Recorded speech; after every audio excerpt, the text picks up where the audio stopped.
Greetings, fellow Gorehounds, and welcome back to a Blood Splattered vlog. I'm the Horror Guru. Oh, yeah, Jackula. And he's Count Jackula, and today we're going to talk about Night Patrol, a new Shudder original from director Ryan Prows, about two brothers, one a ex-Crip and current cop, the other a current Crip and teenager, dealing with the titular Night Patrol, a division of the police that may or may not be demons. Yeah. According to the main characters. According to the main characters. Yep. Yep. Okay, so this is a hard movie to talk about for multiple reasons. Number one, the main selling point of the movie is kind of a spoiler. Yeah.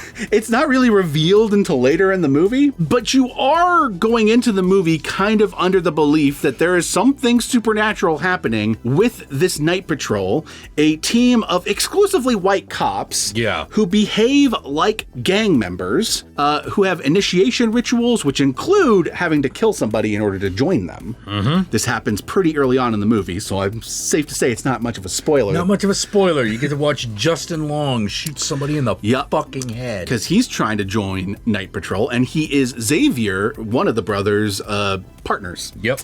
This is actually loosely based on a real thing that existed. There was an actual division of the LAPD that was designed to operate like a gang. They weren't supernaturally powered. They were just corrupt assholes. Yeah, they were corrupt assholes who did kill people. Killed people, extorted people for money and whatnot, did drugs. Yep. They did the whole 9 yards. So this movie is a fictionalized version of that real life gang. And in this fictionalized version of the story, the Crips and the Bloods go up against them in supernatural warfare. Yeah.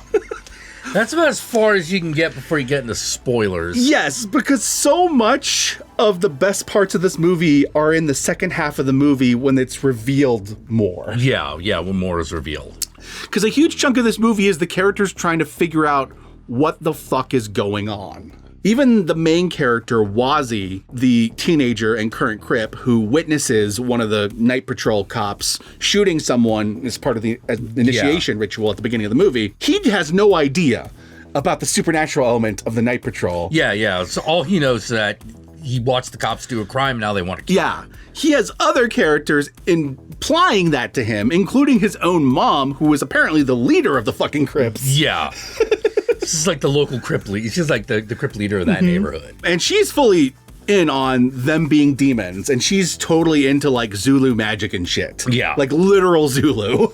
Yeah. So the metaphor of this movie is actually pretty clear. This is a movie about racialized police violence. All cops are demons. All cops are demons? We'll get into that. All cops are monsters, ACAM. ACAM. I'll tell you what the actual letter is when we get to the spoiler section. Yeah. That is a spoiler. This movie is great.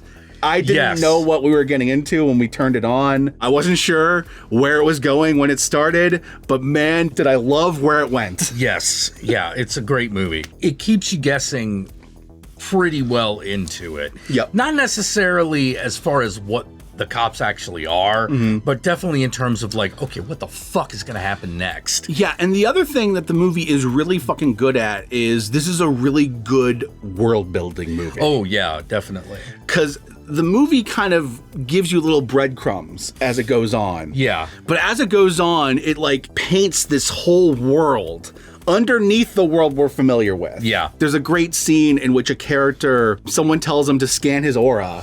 Yeah. And they use like a metal detector on him, and then someone opens up the metal detector because it seems to be on the fritz, and inside are like these like chakra crystals. Yeah. and the whole idea is that the particular like chapter of the Bloods that they're dealing with are really into conspiracy theory. Yes. Like they believe in like chemtrails and lizard people and like all that shit. And at least one or two of them are played by actual rappers, including Flying Lotus. Flying Lotus. Another chunk of this movie is centered around Justin Long, who is the white partner to Xavier, the former Crip, and he has an entire fucking backstory that's also kind of spoilers about why he's trying to join Night Patrol, but it's not just because he wants to be like a bloodthirsty murderer like them. Yeah. He has his own reasons. I really like his plot because his plot is kind of an example of why we say ACAB. Oh, yeah, definitely. because even though he's the good cop, he still killed someone to join this fucking group, right? Exactly. Yeah. To not get into the spoilery stuff later. Yeah. And I feel bad that I'm stressing so much the political point of the movie, because taking that aside, this movie is also just really fun. Yeah. It's got funny dialogue. It's very cleverly written. It's got a lot of intrigue in it, because you're like trying to figure out, like, okay, are they demons? Are they werewolves? What the fuck are the fucking Night Patrol? Because there's something about them that's wrong, and they definitely leave people as mangled messes when they're done with them. So they're eating something. They're either drinking blood or they're fucking eating flesh. I don't know what it is. And watching the world that's being built in this, when you're introduced to the Bloods and they're fucking using like the chakra fucking aura thing, or when we're introduced to Xavier and Zazi's mom, or Wazi's mom, and her whole thing with the Zulu magic and shit. It's just so wonderful. I thoroughly enjoyed the journey this movie took me on. It's very, very cool. And then once you get into the third act, it just becomes a straight up like fucking action horror movie. You know, it's bloody, it's gory, it's action packed, and it's fun. Can't stress that enough. That's a very fun movie. I know, because sometimes we think about like an ACAB movie, and you think of something like Training Day. Yeah, and there is elements of something like Training Day. Yeah, it's totally elements of Training Day. Especially when you get into like Justin Long's plot and Xavier's plot, but it's way more fun than that. Oh, like, yeah. Without ever watering down the message the movie has. This is another movie that doesn't really believe in subtlety, nor should it. Yeah. Subtlety's for cowards as far as this movie's concerned. But yeah, I thoroughly enjoyed Night Patrol. I think this is a sleeper movie that more people need to check out. Yes. I guess what I'm trying to say is a lot of people are sleeping on it, and I think they should check it out. Yeah. It's currently on Shudder, so go check it out on Shudder if you want to watch it for free. And let's move on to the spoilers, because Jesus Christ, there's so much of this movie we haven't talked about yet. So here we go.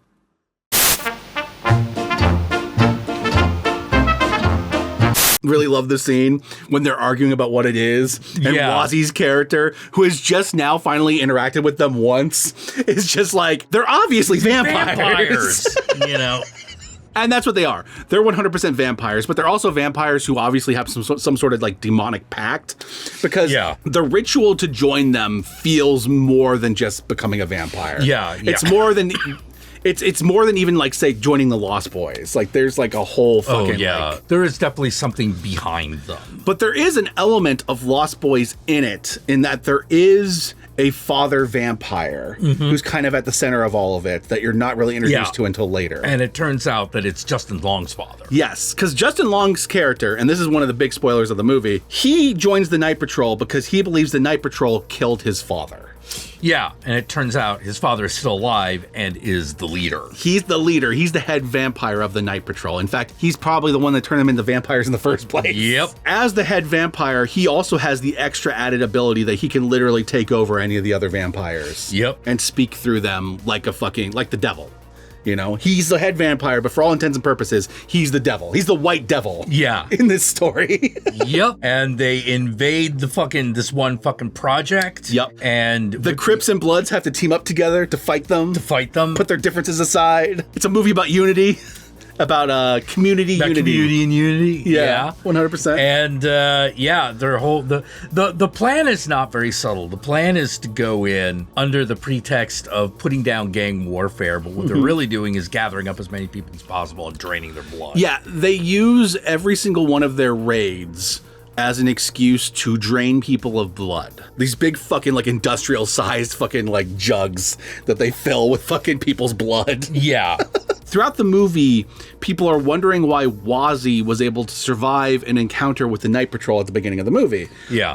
And it's because he was wearing a ring. When the fucking Night Patrol member saw it, ran away scared. Like, what the fuck is that? And you're wondering what the fuck is up with this ring. And you find out later in the movie, the ring is his mom's. Yeah. And it's part of her collection of Zulu artifacts. Yep. And it turns out that the Zulu magic, the Zulu artifacts, they actually can hurt the vampires, and nothing else will. None of the other vampire shit works. These vampires, if you shoot them in the head, their head will just regrow. Yeah. You can't stake them. Nope. Well, I mean, you can, but it doesn't stop them. It will temporarily disable them, and then they'll get back up like 5 minutes later. Yeah. That's all it will do. So the only thing you could use is the Zulu fucking magic, because the white vampires, their one weakness is the main character's blackness. Yes. They can't stand blackness. And the Zulu magic, the black magic, literal black magic. That's the only thing that can counter the white vampires. This movie has never heard of the word subtlety. No. Nor should it. No, like, because by the end, like, the dude comes out in, like, Zulu fucking armor and shit. Fucking fights them with magic. Okay, the effects get a little goofy at this point in the movie. Yeah, but at this point, like, you're either in or you're out. But I'm totally in at this point, and he's fucking, like, magic fighting them like it's a fucking anime. And you get that badass ending at the end when you find out that all the police force is aware of the night patrol and they're all protecting them. Yeah. And he ends up getting put into that fucking cage with them. And yeah, he ends up getting put in a cage. It turns into a, like, no, I'm not in here with you. You're in here with me. And that's when the movie, like, fucking ends. It's fucking great. It's a movie where almost every single main character dies by the end of it. But man, does it still feel like a triumphant ending despite that. Well, yeah, especially because, like, in the beginning of the movie, you're convinced Wazzy is going to become an ancillary character pretty quickly, and he does not. He's basically our protagonist because he's the one we start off with and he's the one we end with. Yeah, but the movie does this thing where we're like, oh, is Justin Long going to be the real main character? Yeah, because we follow him for a little while until he gets vampirized and then he becomes an antagonist. Yeah. But like a reluctant antagonist, but still an antagonist. He's still trying to hold on to the idea that he's a good cop. Yes. And near the end, when he's actually fighting Wazzy, Wazzy's like, fuck you! You fucking killed my girlfriend in front of me. Yup. Like, you're not a good cop. Kiss my ass. You're just like them. Fuck you. Fuck you. Like, it doesn't matter how good you say you are. You still killed someone to try to join the Night Patrol. Yeah. Which is going to paint over anything you do for the rest of this movie. And then you ended up fucking letting them turn you into a vampire. And so now you're one of them anyway. They control you no matter what. You are the good apple that got spoiled by the rest. But yeah. You're a good apple that got spoiled by the rest of the spoiled bunch. And even then, the good part of that is in question, because hearing about your past in the military and hearing about your, the way you're operating now in the police force, are you really a good apple? Yeah, no, of course not. You just think because you have some sort of sense of like honor compared to some of these other guys that you're the good apple, but you still do terrible things. Yeah. And you still cover up terrible things that other people do. Yep. Yeah, so what's the point? What's the point? Yeah. What's the point? So ACAV. Including fucking Xavier, the brother, is also just completely irredeemable by the end of the story. Oh, dude. Yeah, when he finally dies, you're just sort of like, yeah, you kind of deserve that, man. And that's actually something I really love about this movie. This movie does not sugarcoat, nor does it ever try to water down its message. No. And it manages to have that message that A, cops are bad, B, they're racist, C, the struggle against them is a losing struggle, but we gotta fight anyway. Yeah. And I love that it managed to keep that fucking message throughout the entire movie while still coming across as triumphant. Again, it's a movie where almost every main character's dead by the end of it, but you still feel like a triumph was made. Yes. It's kind of wild. It definitely belongs in the pantheon of recent horror movies where they used vampires as metaphors for white people. For white people. Or metaphors for the way white people have specifically oppressed black people. Yes. There's Vampires versus the Bronx. Yeah. Which is very much vampires as gentrification. We have Sinners. Yeah. Vampires as cultural appropriation. Yeah, 100%. Now we have this one. Yeah. Vampires as cops. As the enforcers of whiteness. 100%. But man, I'm enjoying this trend. Yes, me too. And this is a great movie. You should go check it out. Y'all know me, I'm the Horror Guru. You can find me at the Horror Guru on various social media platforms, but these days I primarily use Blue Sky, so follow me on there. Be sure to like, comment, and subscribe, and don't forget to ring that notification bell so you're notified of my videos immediately upon their upload. And if you'd like to help out either of us more directly, be sure to check out our Patreon pages, and remember, if you decide to go the Patreon route, even $1 a month can go a long way, but we will certainly accept more. And if you made it this far into the video, then I want you to comment below, and be sure to comment below using the hashtag LizardMen. Peace out, my fellow gorehounds. We'll catch y'all later.